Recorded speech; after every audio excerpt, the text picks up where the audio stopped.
walawan dan anak-anak kerengga sekalian, saya nasihatkan anda, apa sahaja berita yang anda terima daripada orang yang berkepiah, berjubah atau berserban atau berjanggut, ya, telitilah terlebih dahulu.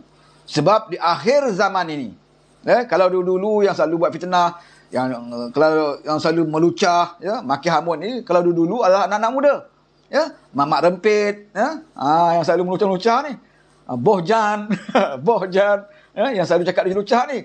Tapi di akhir zaman ni, saudara, orang yang pakai kepiah, orang yang berjanggut, yang berserban, inilah yang mengajar anak-anak muda bercakap-cakap lucah. Mereka mengeluarkan dengan tak ada sikit pun perasaan malu. Ya? Tidak ada sikit perasaan malu. Kenapa? Kerana politik. Politik saja. Dengan politik saja boleh melemahkan iman mereka. Dengan politik saja mereka jadi manusia yang paling tidak bermaruah. Ya? Jadi isu tentang Ustaz Asy'ari dengan Datuk Seri Anwar Ibrahim ini telah saya jawab dengan jelas, ya, bukan propaganda tetapi dengan fakta. Ya? Kalau nak ikutkan kisah dia, memang hubungan Datuk Seri Anwar Ibrahim dengan Ustaz Asy'ari itu begitu rapat sekali. Ya? Kalau saudara tahu kenapa Darul Arkam itu dibiarkan berkembang begitu lama, sehingga kan dia menubuhkan, ya, hospital Islam dia. Darul Arkam ni bagus, ada kebaikan, ya, pertubuhan Darul Arkam ni. Ya, dia bukan macam parti PAS berpolitik, dia ni bukan politik, dia badan dakwah, dan bukan badan dakwah biasa, bukan sekadar memberikan ilmu, tapi dia melaksanakan apa yang Islam suruh. Islam kata, ya, menjadi fardu kifayah, mesti ada klinik-klinik yang dikendalikan oleh doktor-doktor Islam dan juga jururawat Islam. Maka dia dirikan klinik Islam, dia dirikan kilang Islam, dia dirikan kilang membuat mi Islam, kicap, sabun, Colgate Islamik. Dan Darul Arkam ni mempunyai harta yang cukup banyak. Dia ada bas 2 tingkat. Waktu itu bas 2 tingkat kat Malaysia ni pelik, tak ada lagi. Tapi Darul Arkam dah membeli bas 2 tingkat. Dan dia ada cawangan di Thailand, Indonesia, merata dunia. Cawangan Darul Arkam ini dibuat. Dan mereka mempunyai kekayaan yang luar biasa. Kenapa? Kerana, ya, usaha gigih Darul Arkam dan pengikut-pengikutnya membina ekonomi pertubuhan tersebut. Itu kebaikan dia, membina ekonomi Islam yang ditunjukkan oleh Darul Arkam. Tetapi akhirnya, ya, suatu zaman Mahathir Mohamad, dan kita tahu Mahathir Mohamad ini bukan suka tengok Islam itu berkembang. Dia akan mencari jalan bagaimana nak menyekat kebangkitan Islam. Itu kerja Mahathir Mohamad, ya, yang sekarang ini menjadi penasihat kepada 4 negeri yang dipimpin oleh PAS. Mahathir Mohamad ini tidak pernah reda dan restu dengan perkembangan Islam. Bahkan Mahathir Mohamad, ya, ada fakta dan ada bukti bahawa dia pernah menghina Islam itu sendiri. Orang yang pernah menghina Islam, orang yang pernah menghina sunnah Nabi, orang yang pernah menghina hukum-hukum Allah ini, orang inilah yang diangkat oleh lebay-lebay menjadi penasihat, ya, 25% di 4 buah negeri. Kenapa, saudara? Bukan pemimpin PAS tak tahu Mahathir. Ya, mustahil Haji Hadi tak kenal Mahathir. Mustahil Tuan bin Tuaman tak kenal Mahathir. Ramai pemimpin PAS yang kenal Mahathir. Suatu mereka dalam Pakatan Rakyat lagi, mereka lah paling banyak menyebut nama Mahathir, Zalim, Fir'aun dan sebagainya, yang mereka laungkan dalam ceramah-ceramah mereka. Mereka kenal Mahathir. Tetapi kenapa hari ini mereka terima Mahathir? Sebabnya hanya satu saja, saudara. Sebab dia nak gunakan Mahathir ini, ya, kejahatan Mahathir ini untuk menggugat Datuk Seri Anwar Ibrahim. Itu saja. PAS tidak mahu pada ilmu yang Mahathir ada. Pasal dia tahu Mahathir tak ada ilmu pun. Dia tahu ilmu agama. Memang dia tahu. Ya. PAS tahu bahawa anak Mahathir Marina itu adalah orang aktif di dalam NGO yang bernama Sister in Islam. Sister Islam ni orang yang menyokong pro kepada LGBT. PAS tahu benda ni, saudara. PAS tahu. Tetapi dia terima juga Mahathir. Walaupun dia tahu latar belakang keluarga Mahathir itu jauh daripada syariat Islam, dia tahu, tapi dia terima juga Mahathir menjadi penasihat mereka, dan dituduhlah Anwar itu pro LGBT. Yang dia terima itu adalah bapa kepada penyokong LGBT, tetapi dia tuduh Anwar penyokong LGBT. Tengok, dunia akhir zaman. Ya? Orang yang benar dikatakan tidak benar. Orang yang batil dikatakan benar. Itu akhir zaman, saudara. Jadi kita sebagai manusia biasa, gunakan akal kita, fikiran yang Allah anugerahkan kepada kita. Jangan lagi terpedaya dengan janggut, serban dan jubah. Ya? Jangan lagi terpedaya. Ya? Dengar apa yang disebut kita cari maklumat, fakta yang jelas, ya, dan dengan ilmu yang kita ada. Walaupun sedikit ilmu yang kita ada, tapi kalau berkat ilmu itu, maka dia boleh melindungi kita. Tapi kalau ilmu kamu banyak, ilmu yang tidak berkat, dia tidak akan dapat menyelamatkan kamu. Sebab itu kita tengok ramai orang jurusan Azhar mendapat ilmu, ya, PhD bidang agama dan sebagainya, ya, tetapi apabila mereka berada di kumpulan itu, mereka tidak akan dapat menegur hatta dengan sepatah ayat pun kepada pemimpin-pemimpin yang bercakap lucah. Sedangkan mereka berilmu, Al-Quran, hadis, ya, lancar di mulut mereka. Tetapi sepatah perkataan pun mereka tidak boleh nak tegur pemimpin mereka yang cakap lucah, memaki, memfitnah. Tak berani. Sebab apa, saudara? Ilmu banyak tapi tidak ada keberkatan. Ya? Ilmu banyak tapi tidak ada keberkatan. Allah tutup mata hati mereka. Allah kunci mulut mereka menjadi syaitan bisu apabila berdepan dengan kemungkaran walaupun berada di sebelah. Seperti mana? Di dalam parlimen. Apabila tuduhan daripada Putrajaya terang-terang menyalahi Islam, tuduhan yang amat jijik, yang boleh melibatkan kazaf, diucapkan berulang kali dengan lantang, saudara. Secara langsung oleh TV, berlaku dalam parlimen, diulang dengan lantang. Di sebelahnya itu ustaz. Yang bercakap itu sebelah dia ustaz. Ustaz Deris sebelah. Ustaz Tuan Breman, Ustaz Katik tu ada sebelah. Semua tunduk. Ustaz Deris boleh sengih-sengih. Sengih-sengih, saudara. Dia seronok Anwar kena macam tu. Dia seronok. Sepatah pun tidak ada perkataan untuk menegur. Sebab apa, saudara? Sebab keberkatan ilmu dah tak ada. Pada mereka hanya kedonaan, jawatan dunia yang telah pun Tuhan berikan mereka, pinjam mereka 33 bulan menikmati habuan dunia, mereka jadi jatuh cinta kepada habuan dunia. Mereka nak lagi, mereka tak puas lagi. Sebab itu mereka sanggup lakukan apa saja walaupun terpaksa melacurkan agama yang ada pada diri mereka. Saudara, biarlah kita jadi orang di bawah seperti ini. Tak ada jawatan, tak ada kedudukan, tak ada upah, tak ada apa. Tetapi kita masih ada satu lagi, iaitu maruah diri kita. Maruah ini tidak boleh dijual beli. Tak ada kat pasar malam, saudara. Ya? Maruah ini bukan boleh diwarisi oleh keluarga kita, tetapi atas diri kita sendiri. Kita nak jadi manusia bermaruah ataupun tidak, atas diri kita. Kalau kita boleh jual diri kita pada orang, sama ada orang ulama atau bukan ulama, kita jual diri kita dengan habuan kedunaan, maka kita jadilah manusia yang tidak bermaruah. Tak kira kamu apa, ustaz ke apa ke, ya? Guru pondok ke, mahas tahfiz ke, mudir ke, seperti mana ustaz budak tu, kalau saudara tengok video dia, ya, dia mudir tahfiz, dia pengetua, dia ada pondok dia sendiri, ustaz budak. Tapi apa dari ceramah dia kalau saudara dengar? Dia menceritakan dia nak mengangkat Haji Hadi, ya, bos dia, ya, nak tunjuk bos dia hebat. Haji Hadi bermimpi dengan Rasulullah. Rasulullah dalam ucapannya memanggil Haji Hadi sebagai tuan guru. Bukan saya reka, ada video dia. Keluar dari mulut dia. Allah boleh, Nabi Muhammad, ya, dalam mimpi bertemu dengan Haji Hadi. Nabi Muhammad panggil Haji Hadi dengan gelaran tuan guru. Punyalah nak jack presiden dia. Ya, kita nak jack ni sikit-sikit dah lah.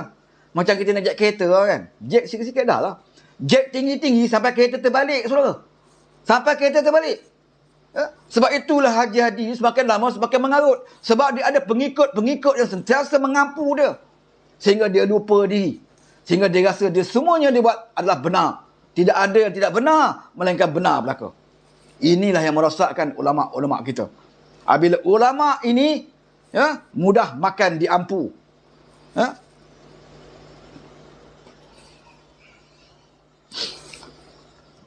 Jadi isu tentang Ustaz Asy'ari itu telah pun saya jawab dengan jelas, ya, ya, dengan saya ada fakta, dengan sejarah perjuangan Darul Arkam itu pun sudah saya ceritakan kepada anda semua, ya, di mana kemuncaknya Dr. Mahathir mengharamkan Darul Arkam apabila Ustaz Asy'ari Muhammad menulis buku, ya, tentang beliau akan menjadi murabbi, mujaddid, ya, akan memimpin negara satu hari nanti.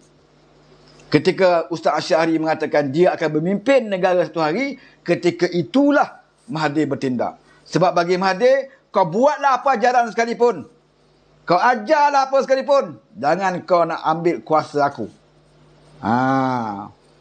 Kalau betul Darul Arkam itu sesat, awal-awal lagi dia dah sesatkan. Awal-awal lagi dia dah tangkap Ustaz Asy'ari. Kenapa dia biarkan? Dibiarkan berkembang.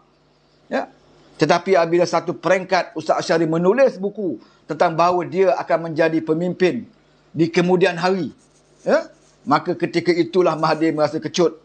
Rupa-rupanya pada Mahathir, Ustaz Asy'ari Muhammad ini ada cita-cita nak jadi pemimpinan negara kita. Dan dia bimbang perkembangan Arkam semakin meluas. Sambutan kepada Darul Arkam semakin tinggi dan mempengaruhi bukan sahaja di Semenanjung, termasuk Sabah, Sarawak dan di Asia. Maka Mahathir cukup bimbang apabila Ustaz Asy'ari mengatakan dia akan mengambil alih pimpinan negara. Dia akan jadi pemimpin dalam negara ini. Ketika itulah dia mencari jalan bagaimana nak mengharamkan Darul Arkam. Maka keluarlah fatwa, ya, tentang Darul Arkam itu mengamalkan ajaran salah. Ya, aurat Muhammadiyah, tak salah saya, tarikat dia lah.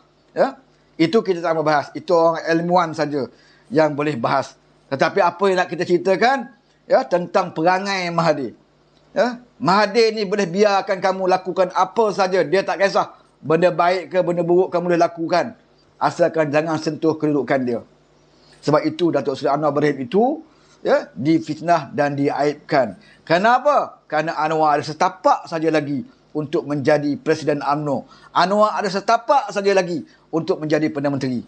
Dan Anwar telah menunjukkan kecemerlangan dia, kehebatan dia. Ya, Asian Tiger itu bermula pada tahun 90-an ketika Anwar menjadi Menteri Keuangan. Ya, jangan kita sebut Asian Tiger itu adalah Mahathir. Mahathir nampak hebat, menjadi pemimpin yang hebat di Asia. Kerana apa? Kerana dia ada timbalannya yang hebat. Dia tidak mampu bersendirian, saudara. Dia tak akan mampu bersendirian tanpa Anwar yang bantu dia. Dia hampir kalah dengan Tengku Razali dalam pemilihan UMNO. Tapi sebab pengaruh Anwar ketika itu menyelamatkan Mahathir dengan kemenangan yang amat tipis. Selepas itu dia menyingkirkan Tengku Razali dengan mengharamkan parti UMNO. Ini politik Mahathir. Apabila dia tengok pengaruh Anwar Ibrahim itu hebat, sehingga kan Anwar Ibrahim berjaya menyingkirkan Ghaffar Babur. Tun Ghaffar Babur ini seorang pemimpin Melayu yang berpengaruh. Tak ada siapa dalam UMNO waktu itu yang berani lawan Tun Ghaffar Babur. Dia yang cukup rapat dengan orang kampung. Ya, cukup hebat dalam UMNO. Tak ada orang berani lawan dia.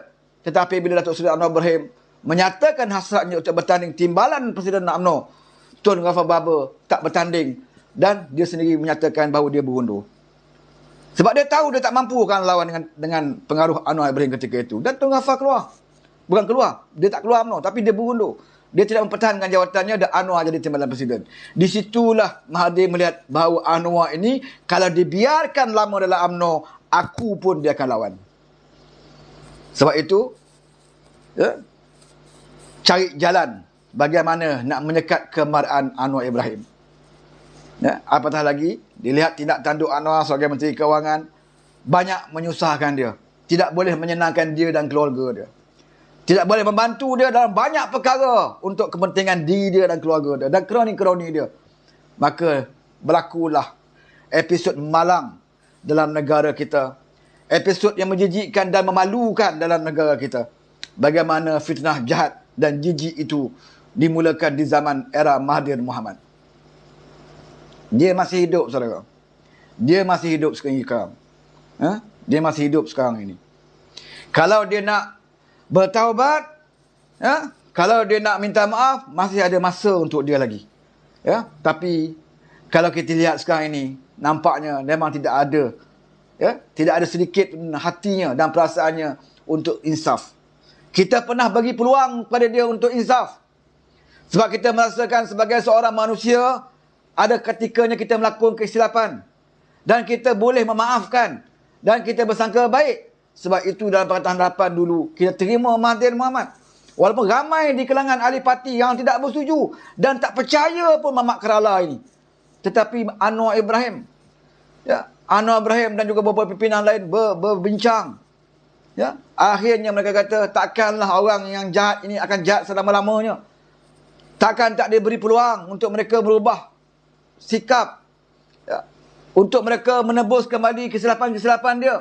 Takkan kita nak bagi ruang sedikit pun. Maka diaturkan Mahathir menjadi Perdana Menteri. Ya, rupa-rupanya orang macam ini, ya, ibarat melepaskan anjing tersepit. Dia mungkir janji, ya, sedangkan janji itu dalam Islam wajib ditaati. Kalau dah mungkir janji, maksudnya apa? Maksud orang ini khianat. Dengan bukan Islam pun kita wajib menunaikan janji. Apatah lagi perjanjian yang itu dilakukan antara Mahathir dan juga Anwar dan parti-parti. Ya, itu pun dia langgar. Dan dia mencari alasan untuk dia meletakkan jawatan kerana dia tahu kalau dia letak jawatan, kerajaan akan tumbang. Tumbangnya kerajaan, Anwar tak boleh jadi menteri. Itu saja matlamat dia. Itulah niat dan nawaitu jahat Mahathir Mohamad. Dan kejahatan itu hari ini berdangkit kepada parti lebay. Ya? Tapi jahat orang yang tidak lebay, ya, dia berbeza jahat dengan orang lebay. Jahat Mahathir ini nampak, ya, dengan cara dia menghina Islam, dengan cara dia mempersendakan orang Islam, itu jelas. Jelas kepada kita. Tetapi jahat lebay ni dia menggunakan Al-Quran. Dia baca ayat Quran, dia baca hadis, dia pusing ikut kepentingan dia. Ya? Dia pusing, saudara. Waktu dia jadi kerajaan, dia baca ayat. Ya ayyuhallazina amanu ati'ullah wa ati'ur rasul wa ulul amri minkum. Ini ayat yang Howard hafal. Kalau kita tak hafal, malu kita. Wabi Howard pun boleh hafal. Dan dia terjemah. Ya? Wahai orang-orang beriman, taatlah kamu kepada Allah dan kepada Rasul dan pemerintah di antara kamu. Ya? Waktu dia jadi kerajaan, inilah ayat yang dibaca oleh Haji Hadi. Supaya dia tak mahu rakyat lawan dia. Ya? Supaya rakyat dibagi tahu bahawa taat kepada pemerintah itu wajib selagi dia tidak menyeru ke arah kemungkaran. Waktu dia jadi kerajaan, dia guna ayat itu. Tetapi waktu dia tidak jadi kerajaan, dia baca ayat yang lain. Nah, kalau kita baca ayat yang itu, dia tak setuju. Dia tak setuju. Dia akan baca ayat yang lain. Kononnya menegakkan menegakkan makruf, melawan kemungkaran. Ya? Dia membaca ayat ud'u ila sabi rabbika bil hikmah wal mau'izatil hasanah. Dia baca ayat tu. Kami lawan PA, lawan kerajaan pada hari ini kerana nak menegakkan makruf. Kami nak lawan kemungkaran. Bila kita tanya, di mana kemungkaran? Tak boleh tunjuk. Tak ada tunjuk, saudara. Sebab itu dia mereka hanya bercakap, kerajaan gagal, kerajaan gagal. Kita tanya, mana yang gagal? Dia tak tunjuk. Kita dulu, bila kita tanya kenapa kita sebut dengan Abah kau dulu, kerajaan gagal, kita boleh tunjuk. Ya, manusia angkat bendera putih kerana tak makan. Ramai yang bunuh diri berlipat kali ganda. Ramai yang mati setiap hari beratus-ratus kerana kegagalan menangani COVID. Itu kita boleh tunjuk kegagalan dia. Pelaburan langsung tak masuk, lari lagi. Pengangguran bertambah, kilang-kilang tutup, masjid-masjid tutup, pusat judi buka. Waktu PKP, ini ada kita tunjukkan kegagalan zaman Abah kau. Tapi sekarang ni kalau tanya dia, apa kegagalan dia? Dia tak boleh. Tak boleh tunjuk. Ya? Paling kuat dia tunjuk beras import naik, dia kata. India yang tak bagi bawa masuk beras, ya? PMX yang kena. Betapa ceteknya mereka, saudara. Ya, betapa cetek. Kalau mereka nak kata gagal, atau kerajaan ini teruk, kalau beras yang kawalan itu naik harga, okey lah. Logik lah. Kan? Tapi beras import naik harga, yang disekat oleh India, dan semua negara pun kena. Thailand, Indonesia pun kena. Singapura pun. Ha? Tapi PMX yang kena. Itulah modal dia ada. Naik atas kotak orang, cerita pasal beras. Kan? Habis nak kutip, nak cerita pasal dasar. Dia tak jumpa hujah tentang dasar. Tentang polisi, bagaimana PMX ya, membantu peneroka-peneroka Felda. Ya, tentang bagaimana PMX hampir menyelesaikan kerosakan tandas-tandas bagi anak-anak kita di sekolah. Rumah-rumah, quarters tentera polis. Ya. Dan bulan 10 ini kemungkinan ada berita baik. Kalau tak banyak pun sedikit kenaikan gaji, nak mengimbangi keadaan ekonomi sekarang. Ya. Sebab itu mereka sekarang ini, ya, bertungkus lumus 24 jam, ya, untuk menyatakan keburukan PMX. Sebab dia bimbang dalam belanjawan bulan 10 ini, ya, satu berita yang gembira akan menyebabkan mereka dah hilang akal. Ya, mereka dah hilang punca. Di mana lagi nak cari kesalahan Perdana Menteri kita. Isu peribadi dah main, lagi banyak aku fitnah PMX, lagi mereka diangkat di dalam negara ini dan juga di luar negara. Ya, lagi banyak kita lakukan fitnah pada Anwar Ibrahim, ya, lagi ligat dia bekerja, saudara. Ini yang jadi mereka jadi dah macam checkmate sekarang ni. Tak boleh nak buat apa dah. Masuk parlimen dah tak boleh nak berhujah. Ya, tak boleh nak berhujah, saudara. Tengok Haji Hadi punya ucapan dalam parlimen. Ahli Parlimen marang dalam ucapan dia dalam parlimen. Orang cerita pasal rancangan Malaysia, RMK. Dia cerita pasal apa? Ya? Dia cerita pasal DNAA tidak ada dalam Islam. Ya? Dia ulas tentang pengampunan. Ya? Pengampunan ini tidak ada dalam Islam. Kecuali pengampunan oleh waris. Ya? Itulah modal dia. Itu je pun. Saudara pernah dengar Haji Hadi ceritakan tentang ekonomi di Marang. Apa cadangan dia, idea dia untuk membangunkan masyarakat di Marang? Pernah saudara dengar? Paling-paling tidak Haji Hadi sepatutnya cakap, saya perlukan jalan raya, lebuh raya di Marang. Saya perlukan lampu-lampu jalan di Marang. Saya perlukan bangunan-bangunan ke infrastruktur yang macam-macam lah. Kompleks sukan di Marang. Ha? Saya perlukan satu kawasan pertanian di Marang. Sepatutnya itu. Ha? Saya perlukan satu kawasan yang boleh mencandak sotong. Patutnya ada lah idea macam tu. Tak ada. Sebagai ahli Parlimen Marang, cerita kat situ pasal dia NAA. Ya? Benda yang dia pernah luluskan di Terengganu, dia nak pertikaikan di Parlimen. Ya? Kalau saudara cek, waktu dia jadi Menteri Besar Terengganu, dia pun meluluskan undang itu. Di NAA ni. Ya? Ada dalam enactment Terengganu. Waktu dia jadi Menteri Besar dulu, dia pernah luluskan. Tapi hari dia lupa. Dia pertikaikan di Parlimen. Itu level dia, standard yang ada. Oleh kerana pembangkang yang tidak ada kualiti, yang tak ada standard, inilah menjadikan kerajaan kita amat sukar. Ya? Amat sukar untuk kita menyedarkan kepada rakyat. Kerana rakyat hari-hari, ya, dihasut, diberikan, ya, tentang berita-berita yang mengarut seperti ini. Jadi, mau tak mau, suka tak suka, ya, kita harus, ya, terus bekerja untuk memberikan penerangan. Walaupun kita bukan buat kerja bawah RTM, walaupun kita bukan kerja bawah JKOM, bawah mana-mana menteri sekalipun, tetapi sebagai seorang manusia, ya, yang Allah perintahkan, kalau kita tahu benda itu tak betul, kita wajib perbetulkan. Kerana kalau Allah nak turun bala kepada negara kita, akibat fitnah yang berleluasa, akibat tidak ada malu dan segan lagi melakukan tuduhan-tuduhan jijik, memfitnah orang ini, kalau dah jadi perkataan biasa, kalau dah mencarut, itu dah jadi macam alunan zikir atas pentas.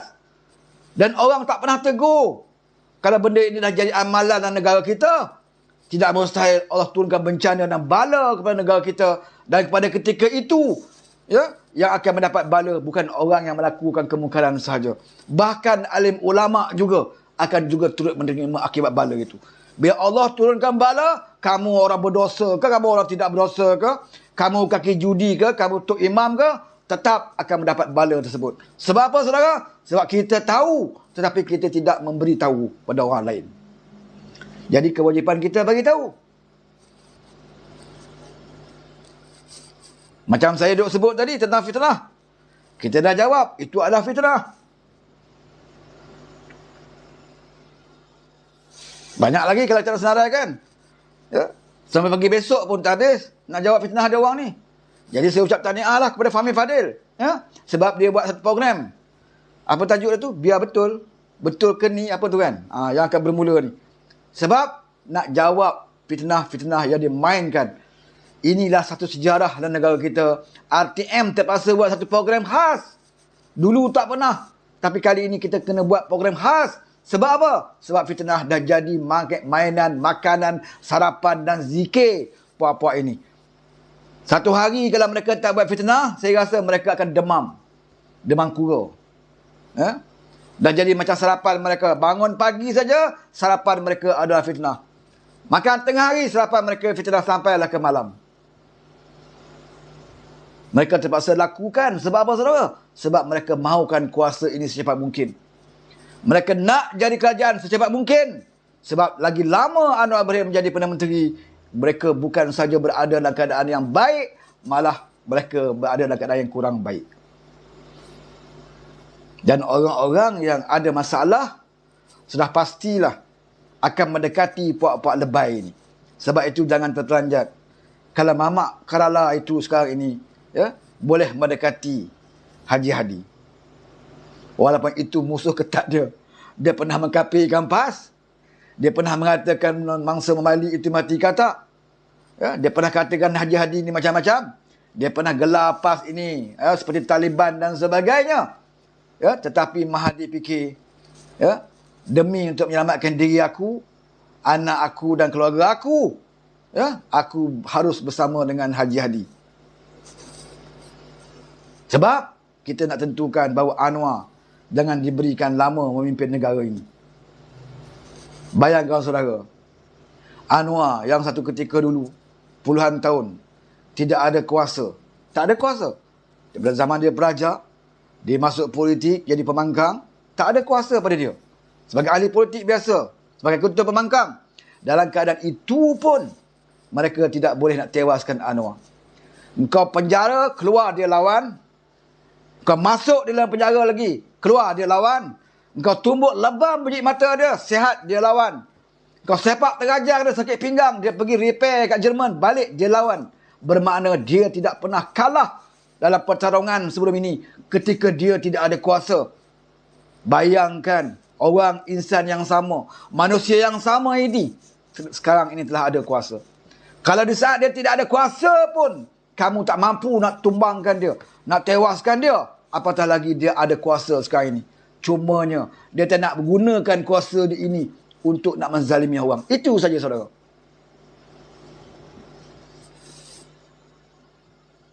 Sebab itu dia bersungguh-sungguh.